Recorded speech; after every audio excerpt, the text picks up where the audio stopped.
Afternoon, VC. All right, so we are starting off the new year properly in this household. And so you know what that means. It's what we all do. And so yeah, and I'll address a few things at the end of this video, maybe. First thing that came in, Kowloon Walled City Piecework on CD, because the vinyl is delayed until sometime this year. Was supposed to drop probably like November of last year, but the CD is out, and this is the best album of 2021 for me. If you like heavy music, this is essential. This band toured with Neurosis, Bay Area, brilliant. Songwriting, guitars, heavy, melodic. Scott Evans is a genius. He plays in the band and records the band. But yeah, check out the song Oxygen Tent on Piecework from Kowloon Walled City. The video's on YouTube if you want to get an idea what this is all about. Neuro recordings, absolutely fantastic. So now have this to go into the car to replace Every Time I Die Radical that's been in there for quite a while. God, it seems like a few months. I couldn't bring myself to take it out of the car. That's my probably number 2 record of last year. So now we have number 1. Gonna spend a little bit of focus on local shops in this new year, and if I'm able, maybe try to get away from Discogs. We'll see. But so kind of made the rounds when I got back into town from New York, since I'd been away, to see what's going on in the bins. So Tip Top, I go in there to grab lunch items sometimes because it's 5 minutes from work, and so I can see what's going on in there as far as records are concerned. And I never went through their 10-inch section before, and this place is tiny, and there's sections in there I just completely miss all the time. I don't understand, but this was sitting there in the 10-inch section. The John Spencer Blues Explosion VPRO session from September of '94 is a bootleg. I grab anything I don't have from the Blues Explosion. I absolutely love John Spencer. This has got some great tracks on it. Full Grown, Soul Typecast, Flavor. In that time period, it was my favorite of John Spencer. 94, 95, around there when I saw him live back in the day. So I was extremely stoked to grab that. I don't buy many 10 inches, but that's about the coolest 10 inch I'm going to come across around here. Next, this has been sitting in there a while, and I finally decided to pick it up. The International Noise Conspiracy, Survival Sickness. So this is an original pressing from, a U.S. original from the year 2000 on Epitaph Burning Heart Records. This band was born out of the band Refused, Sweden. And what was the hit on this? Smash It Up. A lot of bands were going into that kind of sound at this time. So yeah, I had this on CD and I actually sold it, so we'll see how this goes. I want to say that the rest of the album is better than the single, so I haven't listened to this in a long time, so it was cool to see it and grabbed it. Next, I picked up this reissue on Luca Bop, William Onyeber, Anything You Sow. Fantastic cover art. And I was worried that this is the one that sounds like a bad children's birthday party, and some of it does. But the vocals kill it on this. And there's some great playing too from William on this, on the keys, especially tracks 1 and on the first side and the last track on the B side. both are killer. Just African groove with a lot of keys. Sounds like a Wes Anderson film, both those tracks. Phenomenal record. I know Matt in LA had an original up for sale for a good price, but I mean, it's one thing to have a cut corner. It had two cut corners, like gouged. I mean, like that, like not in the corner, like all the way out, and someone still snatched it up immediately, because African originals. Yeah. So this sounds absolutely fantastic. Spun this the other night. Nice anti-static sleeve, beautiful thick pressing, great labels. This was, I don't know if it's remastered or what, but it sounds really fucking good. Luca Bob does a great job on their reissues, so any more of this stuff from them, I'm gonna probably have to grab, and super cheap, like under 20. Also a Tip Top. I finally picked this up. This was also under 20. Rudolph Johnson, The Second Coming. And an interesting cover because no one plays the flute on this record at all. So that might be a turnoff for some. If you don't dig the flute, you're going to pass by this record. Don't pass by this record. Black Jazz, Real Gone Music's doing the reissues on these. I just don't like forking out a lot for Black Jazz titles on originals, because they're usually well over $100 now. So you got this one for under $20 with the crazy looking wax, and this sounds really good. The transfer, I don't know if the beginning and ending part of the transfer came through right, but whatever, it's a good record. My favorite tracks, track 3 on the A side, The Highest Pleasure, is total groover, and the B side is phenomenal playing from Rudolph Johnson on the tenor sax. Kirk Lightsey, at times he's on piano, total McCoy Tyner vibe, like Milestone label McCoy Tyner, like the really intense stuff. Yeah, not early McCoy Tyner, but more the later style. You can definitely hear the influence.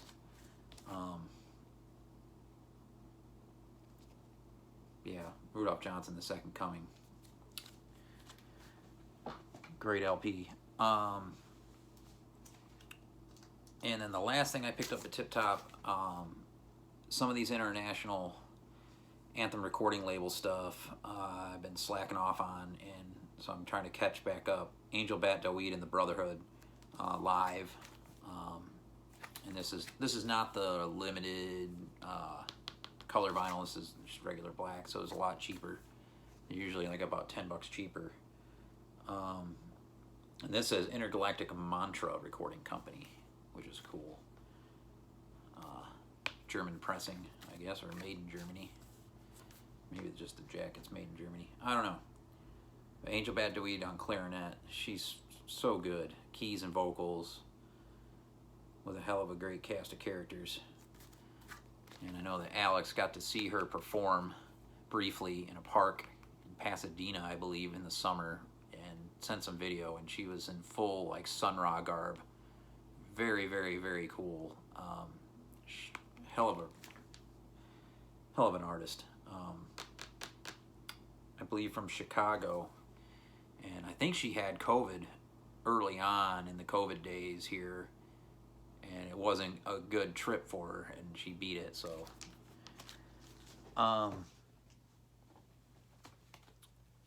next up, Lunchbox continues to put out this collection, jazz collection, that he bought, that he finally convinced this guy to sell to him, and tons of Japanese pressings and whatnot. But in there was this record, and I removed the shrink. It still had the original shrink on it from 1972.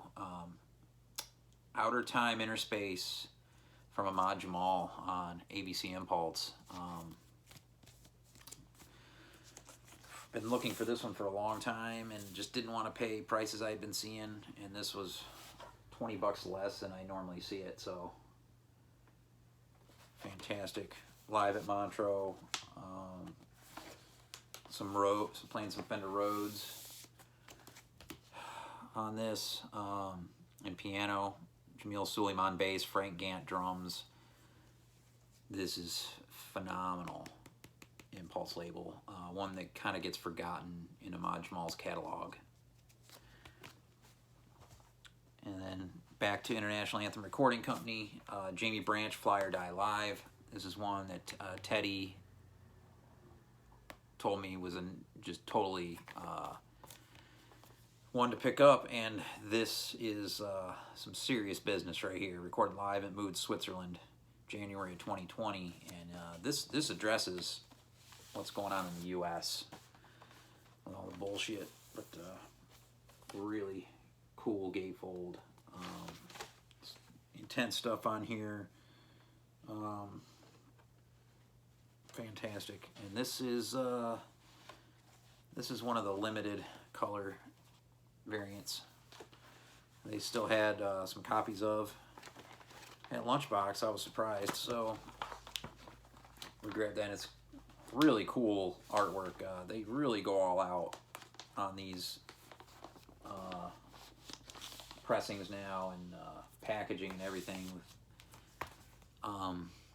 Someone mentioned this, and I can't remember who it was, but I mean, this label is, in 20 years, is going to be kind of like how we're collecting Strata East now. Everybody's going to be wanting these, I would think. And at Lunchbox, I also was surprised they still had this Radiohead Kid Amnesia, the triple LP. I don't need to say much about this, but it is the limited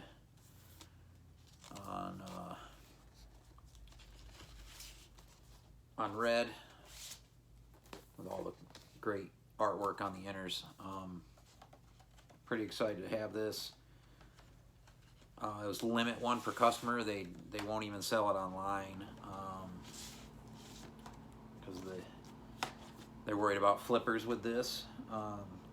It's not cheap to begin with, but they had it marked down also, because I guess they've had it sitting there a little bit now, so went ahead and picked it up.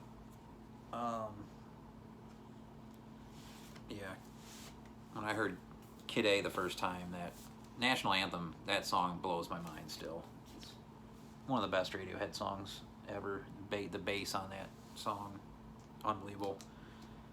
The next batch of records came from Dusty Groove in Chicago. I had not gotten records from them in a while, or even checked out their website. I found one used, and that's all I was going to get. And I decided to see if they had any sales on the new, and they did. They had a bunch marked off, so I grabbed a few. Marcos Resende and Index, some sick Brazilian like Fender Rhodes and Moog and just this killer stuff. Yeah, 1976 in Rio, this was recorded. Paul at God, where is he at? I think he's in the Netherlands. He showed this record and spun it in his video, and that sold me on it. This is really dope. This on Far Out Recordings, put out this year. Yeah, this is some seriously dope stuff. Marcos Resende and Index, check that out. Junkie XL, I think, is the channel name. Sorry, Paul, if I got it wrong. They had this, which is the Netherlands Record Store Day issue of Placebo 1973. I don't need to say much about Placebo. You all know Placebo. Hell of a lineup on this. Mark Moulin on keyboards and synthesizer. So it was one of the features of this bad boy. So yeah, Placebo. Secafunk showed all the originals the other day, and I went back to look at prices on those, and they're way out of my price range, so to find a cheap reissue is nice. Music on vinyl, 2014, this one. I think they put some more reissues out recently too. But for some reason they still had this copy at Dusty Groove Markdown. And so sticking with Mark Moulin, Sam Suffy, this is limited to 1,000 copies, and this just got reissued again last year on Music on Vinyl. This is the double LP. This is the clear vinyl. This is one that's been on my want list forever, but again, like, for some reason his records are all going for 4 digits and up, so a cheap reissue would do me just fine. And then I took a chance on this record, also marked down. That's Akira Sakata with Giovanni Di Domenico and Life Also Same. This is on Holidays Records from last year, and this is limited to 300 copies. Now, this is going to be free jazz, some intense free jazz. Akira Sakata is a hell of a great sax player from Japan. I've got another one of his records, Proton Pump, that's just absolutely fantastic, that Teddy turned me on to as well. But yeah, check this out. I think it's on YouTube. Again, only 300 copies, so you might want to jump on this one. And it comes with a bonus 7-inch. And that's fantastic artwork. And then the used record I got at Dusty Groove, and this was super cheap, is Heiner Stadler on Labor Records. This is Brains on Fire Volume 2. Of course, now I got to track down Volume 1. But the reason I picked this up is this man right here. Right there.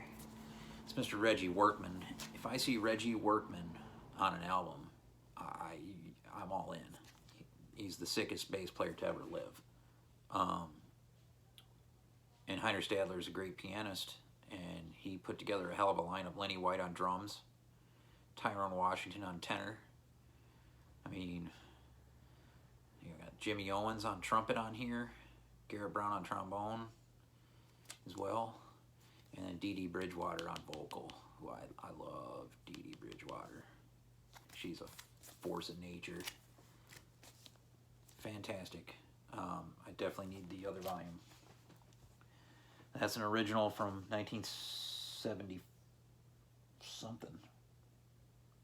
I think this was released in 74. Could be wrong on the year. Got some packages in today from the Post. And this one's from Dom at Seeking a Thread. And I'll read the note that came with this package. Since we're doing this here, let's see. Hawkwind ×2 to you, my bud. I just upgraded my Warrior, so here's my downgrade. Sleeve ain't great, but the vinyl will get you there. Pretty good shape. Enjoy the trip, Dom. So, I purchased this record from Angry Mom. The first Hawkwind record, because I didn't have any Hawkwind. And this is a first U.S. press on United Artists. And he also threw in his copy, since he upgraded, Warrior on the Edge of Time on the Atco label. So stoked to get into these later today. My friend Charlie Shear, great guitarist, he was totally into Hawkwind back in the day, and I just kind of dismissed it. We were mutually in love with Lungfish at the time, and he's like, oh man, you need to check out Hawkwind, and I just never did. But yeah, Dom's been showing his Psych video, and I think he might have showed some of that Hawkwind stuff, so it's piqued my interest. And then I looked in Rochester and only saw reissues, and I think it's probably Four Men with Beards or somebody terrible that put it out. So wanted to wait until I could find an older copy, and there they are. Thanks, Dom. Very stoked about that. Next up, we got some heavy pieces. And these were absolute steals compared to what they're going for. I still can't believe they're here in the house. It's a record store in Asheville. I was worried they weren't gonna respond because I put some offers in, and turns out they only work like Wednesday through Saturday. So that was the deal with that. And we're gone for the holiday. So they got back to me, and a couple ESP disc titles, since we're tracking these down. Charles Tyler, Eastern Man Alone. Original. This is a big one. Dave Baker cello, Brent McKeeson bass, Kent Brinkley bass, with Charles Tyler on alto. Heavy piece. And also, speaking of Charles Tyler, the Charles Tyler Ensemble, also an original stereo press. This is Henry Grimes bass, Ronald Jackson drums, Joe Friedman cello, Charles Moffett on orchestra vibes. That one is another big ESP disc piece of the puzzle. But the heaviest piece is right here. They got an original of this. Well, there is only an original. It was never reissued.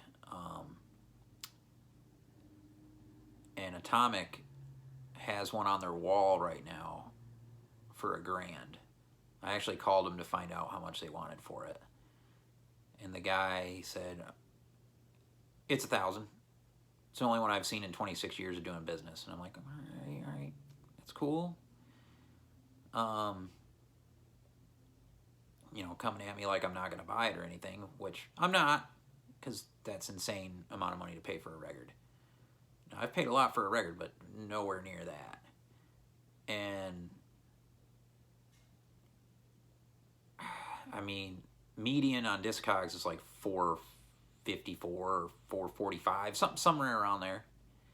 So I'm like, this record can be found for less, for sure. And I saw some postings, like one in Poland was a lot less, and here and there. So I'm like, whatever. I'll wait on that record. It's, you know, no big deal. And then, oddly enough, out of nowhere, one popped up on Carolina Soul and was just sitting there for like $50 all week. So I got this for less than a quarter of what people are freaking selling it for. Lacey Gibson, Wishing Ring. I wish I had a Wishing Ring on Al Saturn, on Sun Ra's label. Great Chicago blues. The other thing that's cool about this record, it's autographed to a sweet girl from Lacey Gibson, and it's sold by Carolina Soul, so it's authentic.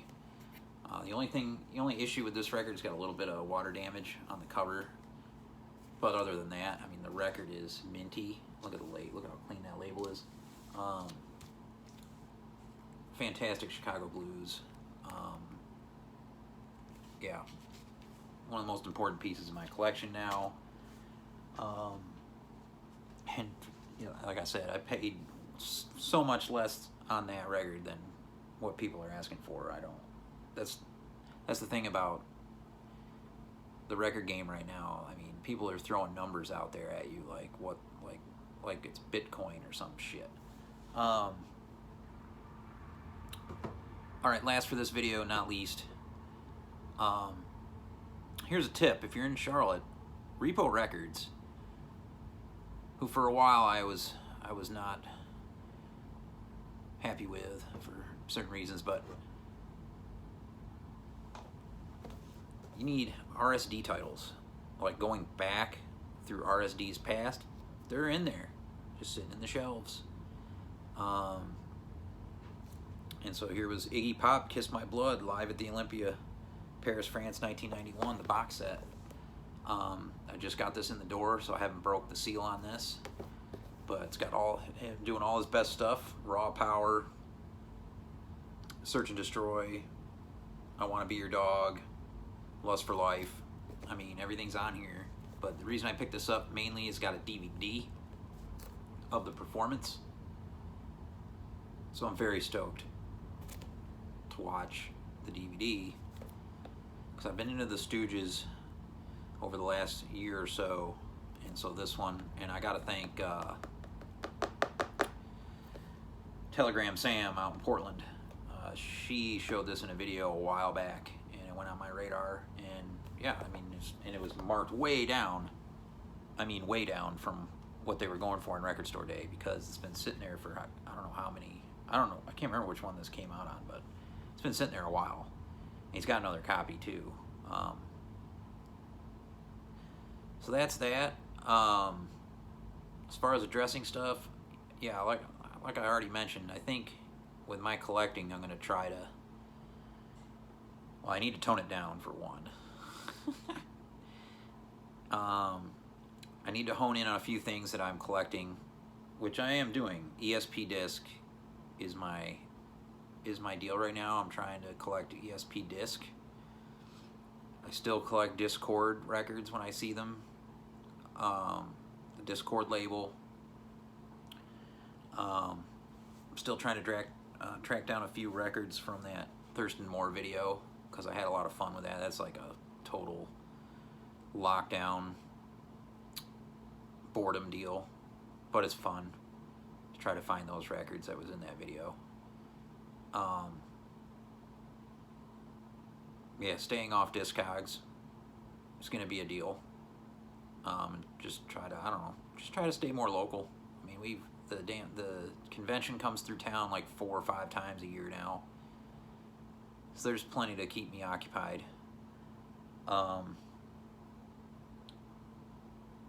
You know, and hit the normal shops. But all right, I'll let y'all go. Peace.